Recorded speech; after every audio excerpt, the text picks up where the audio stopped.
here this evening for a special session, and I'd like to call the meeting to order at 5 p.m. And we'll start off with the Pledge of Allegiance. So if the city clerk could share a photo of the flag and join me in the pledge. I pledge allegiance to the flag of the United States of America, and to the republic for which it stands, one nation, under God, indivisible, liberty and justice for all. Wow, that's great harmony. Yes. Thank you. We will now, actually, I need to make an announcement. This meeting will be conducted in accordance with State of California Executive Order N2920, dated March 17, 2020. All members of the City Council are participating in this meeting by video conference with no physical meeting location. Members of the public wishing to observe the meeting live may do so at mountainview.legistar.com, on YouTube at mountainview.gov/YouTube, and on Comcast Channel 26. As noted on the meeting agenda, members of the public may provide oral public comments online during the public comment period for an item by signing up at mountainview.gov/cc_speakers or by phone by dialing 669-900-9128 and entering webinar ID 999-2257-2402. Any emails received before 5 p.m. today were forwarded to the City Council. Emails received after 5 p.m. will not be read during the meeting, but will be entered into the record for the meeting. All votes will be taken by roll call vote. Now I'd like to ask the City Clerk to proceed with roll call, please. Thank you. Councilmember Clark. Here. Councilmember Hicks. Here. Councilmember Matichak. Here. Councilmember McAllister. Present. Councilmember Ramirez. Here. Vice Mayor Kamei. Here. Mayor Abikoga. Here. Thank you. Thank you. All members are present, and we will move on to item 4, oral communications from the public. This portion of the meeting is reserved for persons wishing to address the council on any matter not on the agenda. Speakers are allowed to speak on any topic for up to 3 minutes during this section. State law prohibits the council from acting on non-agenda items. Would any member of the public on the line like to speak, like to provide comment on an item not on the agenda? And if so, if you're in the attendee box, please raise your blue hand. Or if you're on the phone, please press *9 and the city clerk will display the timer on the screen. Looking at the attendee box, I do not see any blue hands. Do we have any call-in members? Not that I can see, Mayor, no. Okay, great. Then I will close oral communications and move on to item 5, new business. 5.1, the withdrawal of the Mountain View Homeowner, Renter, and Taxpayer Protection Initiative Charter Amendment measure from the November 3rd, 2020 general municipal election. And our staff presentation is by our city clerk, Lisa Natush. Thank you very much, Mayor. Just to provide a brief background, the City Council adopted a resolution on June 23rd, 2020 to submit to the voters the Mountain View Homeowner, Renter, and Taxpayer Protection Initiative measure, which was proposed to amend the city charter to modify the Community Stabilization and Fair Rent Act. The initiative petition was certified as sufficient on November 27th of 2018. Pursuant to the Elections Code, proponents of an initiative may withdraw an initiative charter amendment up to 88 days before the election. On August 7th, 2020, a notice of intent to withdraw the measure was determined to be filed timely.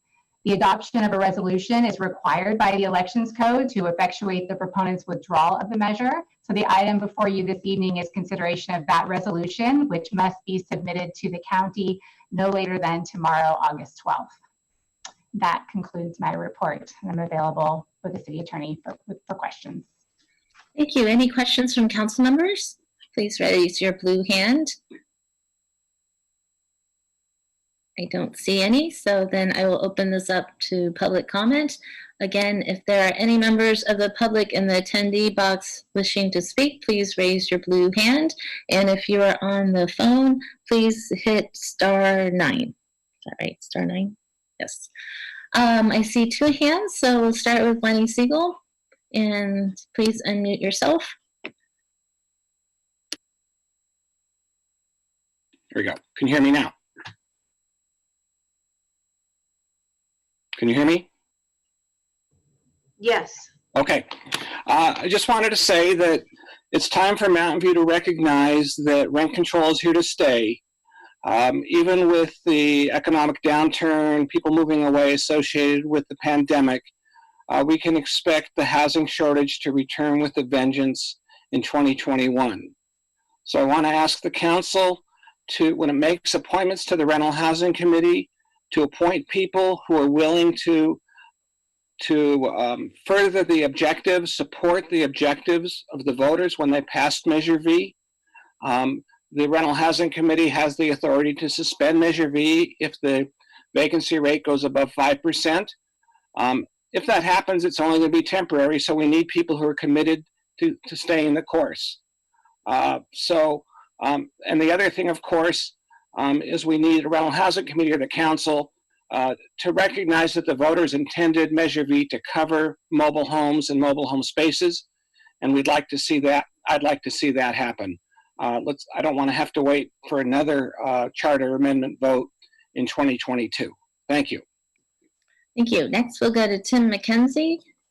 Please unmute yourself.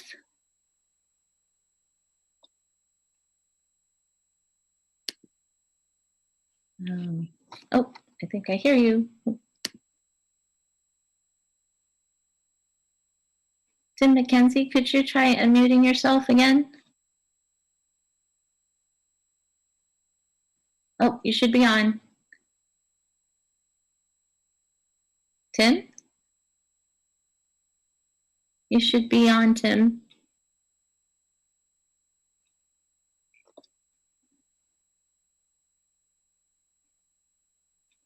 Tim, can you please try to speak?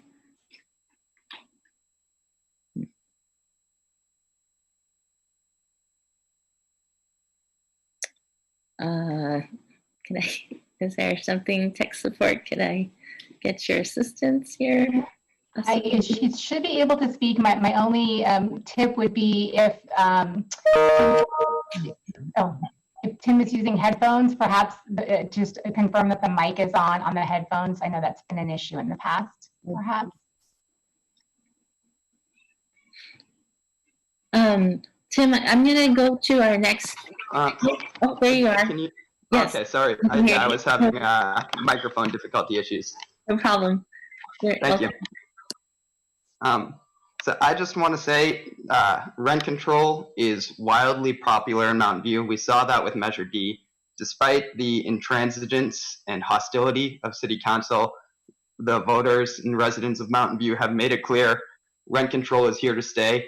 I hope you guys have learned, you've listened, and you will continue to listen to Mountain View residents about issues that we care about and actually try to affect something to make the community that we are trying to envision together. To that end, defund the police. This is not a flash in the pan. This is despite the insinuations to the contrary. This is another issue that Mountain View residents feel strongly about. I hope that you will rise to the current moment. Thank you. Thank you. We'll go to Alex Brown. Please unmute yourself. Hey. Alex Brown speaking for the Mountain View Mobile Home Alliance. The Mountain View Mobile Home Alliance was glad to hear that the CSFRA is no longer under threat from the new Measure D. We look forward to being included under its aegis as soon as either the courts, the Rental Housing Committee, or the City Council step up and take action.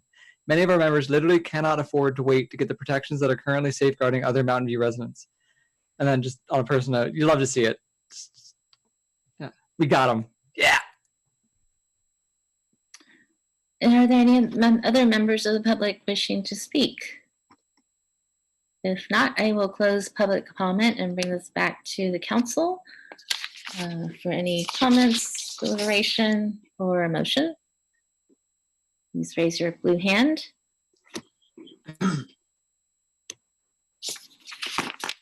Councilmember Matichak. Thank you. Well, if there's no comment, I'm happy to make a motion.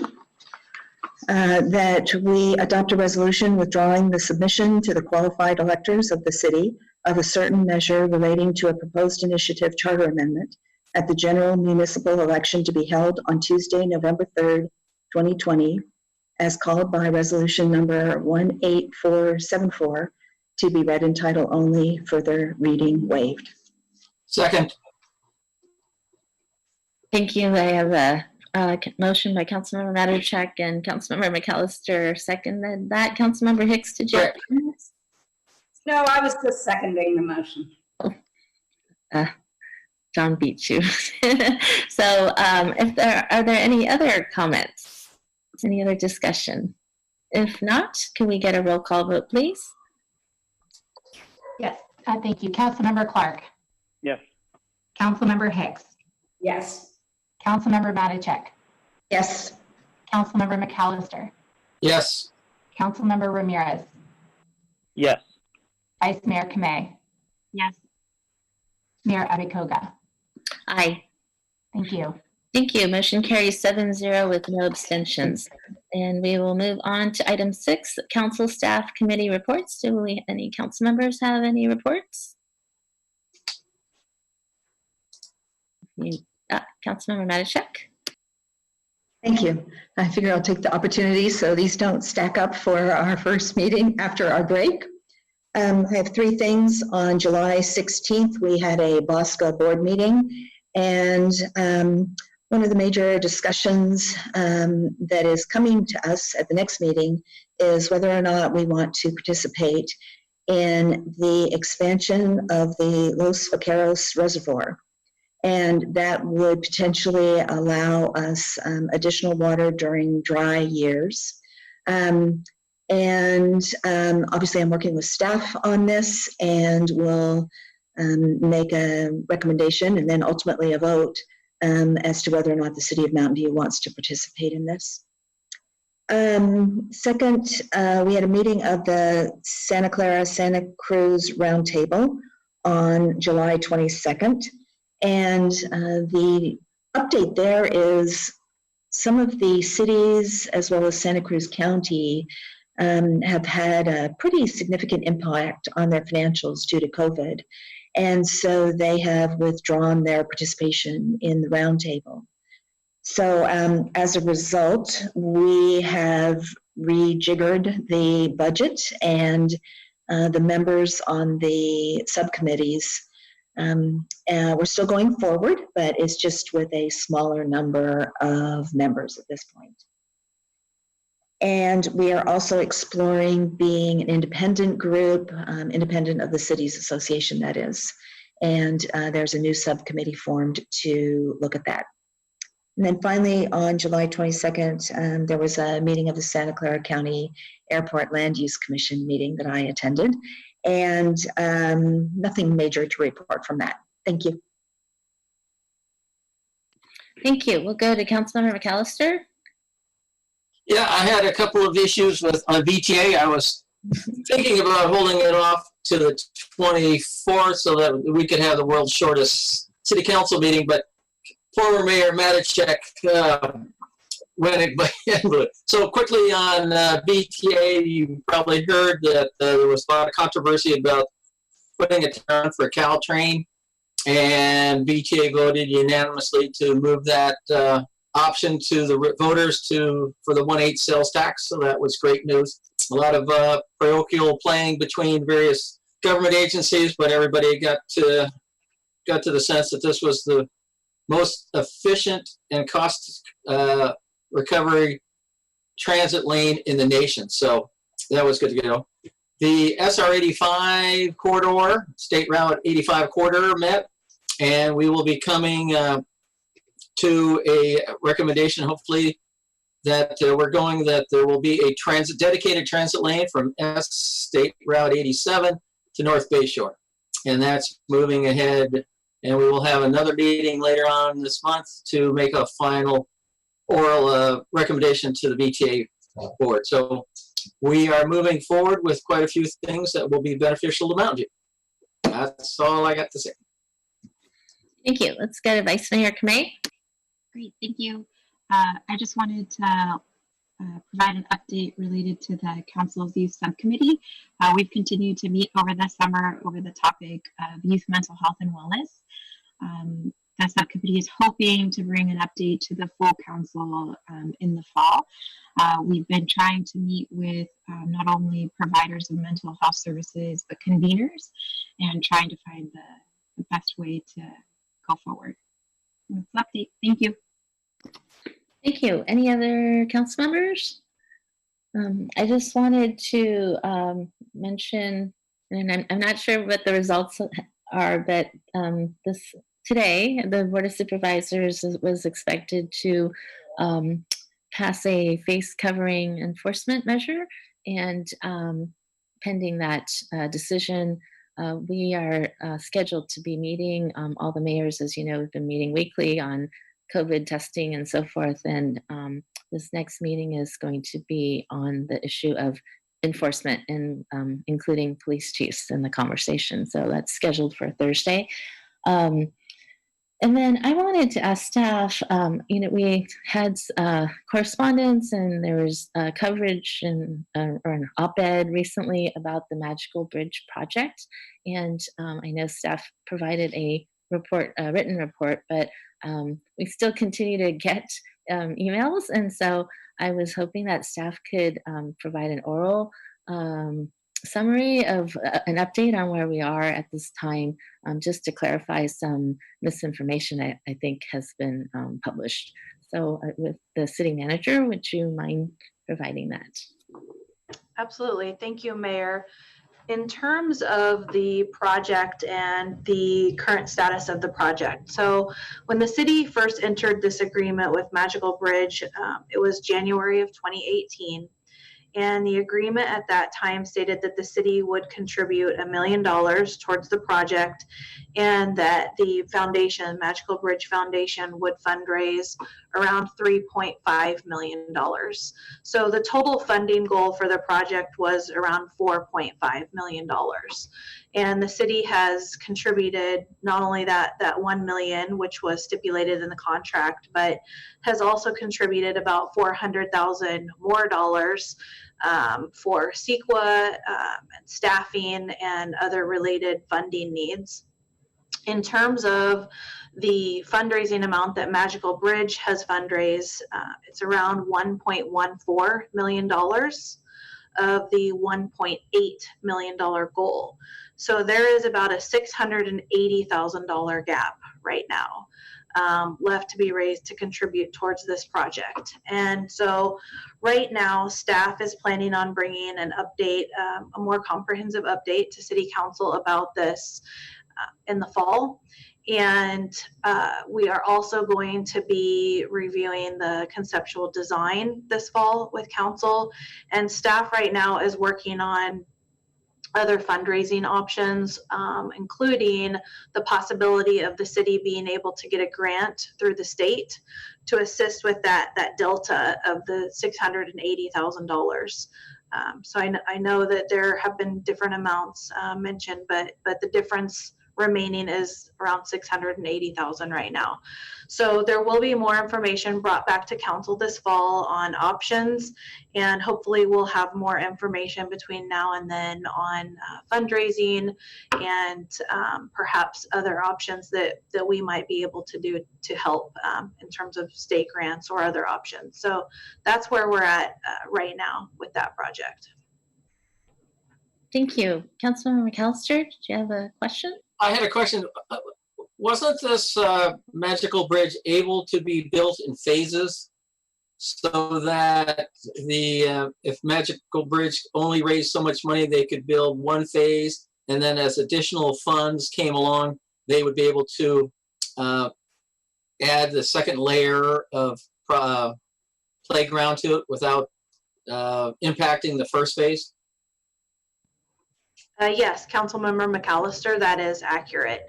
Right now, I believe they are through around 35% of the design phase right now. So if there are reduced funding that's available, what they would do is they would scale up with the different elements of the design. So there might be different elements of the playground that might have, for example, a reduction in perhaps the number of swings or something like that, that might be in one phase that they would have to scale up and add more at a later time. So as funding becomes available, then that could be determined. So yes, that is an option to do that in phases. Thank you. Any other questions? And if not, any other comments, reports? No? If not, we stand adjourned at 5:20, almost the shortest meeting we've had. And our next meeting is scheduled to be held on Tuesday, August 25th, 2020, with closed sessions beginning at 4 p.m. Thank you, everyone, and please stay safe and healthy, and we'll see you in a couple weeks.